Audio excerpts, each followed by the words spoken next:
Welcome, friends, and let me spin a tale of courage, passion, and the extraordinary journey of a young nurse. Enjoy the story.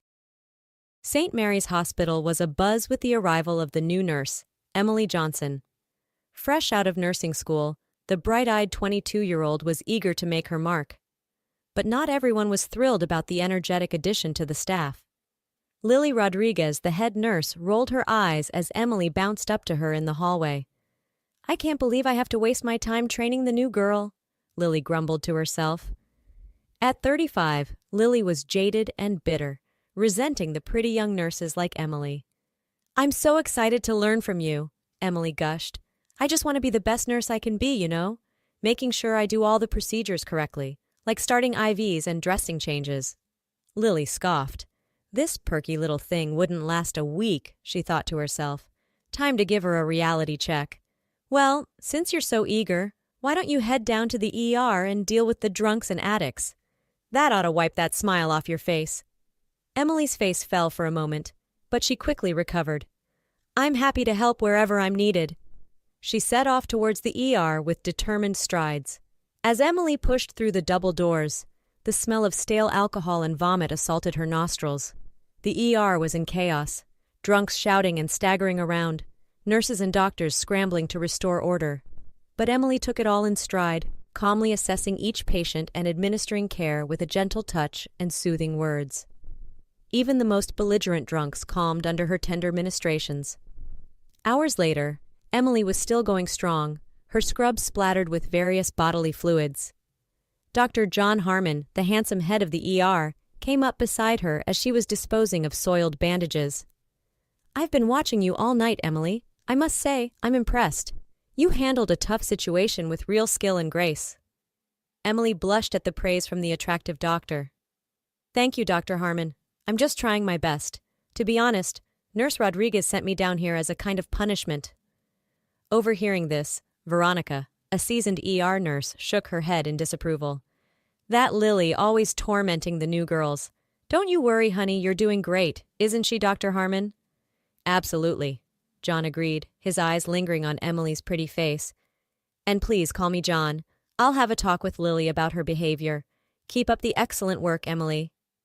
Emily practically floated out of the ER, buoyed by their kind words. Maybe she would make it here after all. The next day, Emily was changing the dressings on an unconscious John Doe who had been brought in the night before. He was in bad shape, covered in gashes and bruises, his clothes filthy and ragged. The other nurses avoided him, wrinkling their noses at his appearance and odor. But not Emily. She carefully cleaned and bandaged his wounds, her touch gentle and reassuring. "You poor man," she murmured. "What happened to you out there?" To her shock, the man's eyes fluttered open. He looked at her intently, his gaze sharp and knowing. "You're different from the others," he rasped. "I can see that. A truly good soul. I need you to remember everything I'm about to tell you." Emily leaned closer, her heart pounding. The man spoke for several minutes, his voice low and urgent. He hinted at dark secrets, a hidden conspiracy. Emily tried to follow, but his tale was disjointed, almost fantastical. Still, she listened patiently, holding his hand and nodding encouragingly. Just as abruptly as he had started speaking, the man slipped back into unconsciousness, leaving Emily shaken and confused. She finished the dressing change mechanically, her mind whirling. As she stepped into the hallway, she nearly collided with Dr. Harmon. "Emily! Just the person I was looking for. I heard about the John Doe you've been treating. Lily had written him off as a hopeless case, but it seems your dedicated care may have saved his life. I really let Lily have it for neglecting a patient like that."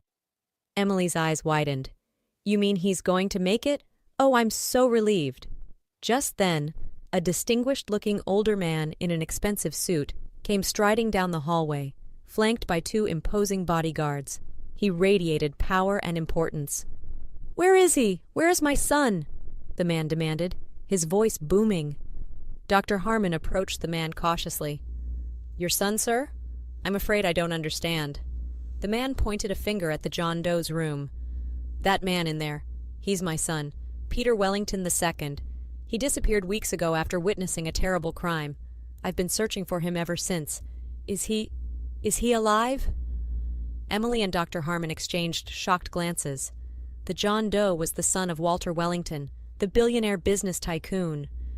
"Mr. Wellington, your son is in critical condition, but he's stable now, thanks in large part to Nurse Johnson here," Dr. Harmon explained, gesturing to a stunned Emily. Walter Wellington turned to Emily, his eyes misty. "Young lady, it seems I owe you a great debt. You've given me back my son. I won't forget this." Emily stammered out a response, overwhelmed by the turn of events. Over the next few weeks, Peter Wellington made a remarkable recovery under Emily's diligent care. Though the details of the crime he witnessed remained murky, Peter hinted to Emily that he would be going into witness protection until the trial. Lily, meanwhile, was seething with jealousy and couldn't stand seeing him growing closer to Emily. One day, Lily cornered Emily in the break room. "Well, if it isn't the tycoon's little bride," she sneered. "What did you do to get on Wellington's good side, huh? Offered him some extra services?" Emily recoiled as if slapped, tears springing to her eyes. "How can you say that? I was just doing my job, taking care of my patient." "Please?" Lily scoffed. "You think you're so special, with your perfect little nursing skills and your Florence Nightingale act. You're nothing but a gold-digging little what—" "That's enough!" a deep voice interrupted. Peter Wellington stood in the doorway, flanked by his bodyguards. He was dressed in a sharp suit, looking every inch the billionaire's son. "Emily, I'm here to say goodbye," Peter said gently, taking her hand. "I have to go away for a while, until it's safe. But before I do, I was hoping you would do me the honor of letting me take you to dinner. As a thank you for everything." Behind him, Lily sputtered in outrage. Emily heard Dr. Harmon chuckle softly. Emily looked up at Peter shyly, a smile blooming on her face. "I would love to," she said softly. As Peter led her out of the hospital, Emily marveled at the turn her life had taken. She had come here hoping simply to be a good nurse, to care for her patients with skill and compassion. She never imagined she would find herself swept up in a world of secrets, scandal, and unexpected romance. But one thing was certain. Emily knew she was exactly where she was meant to be.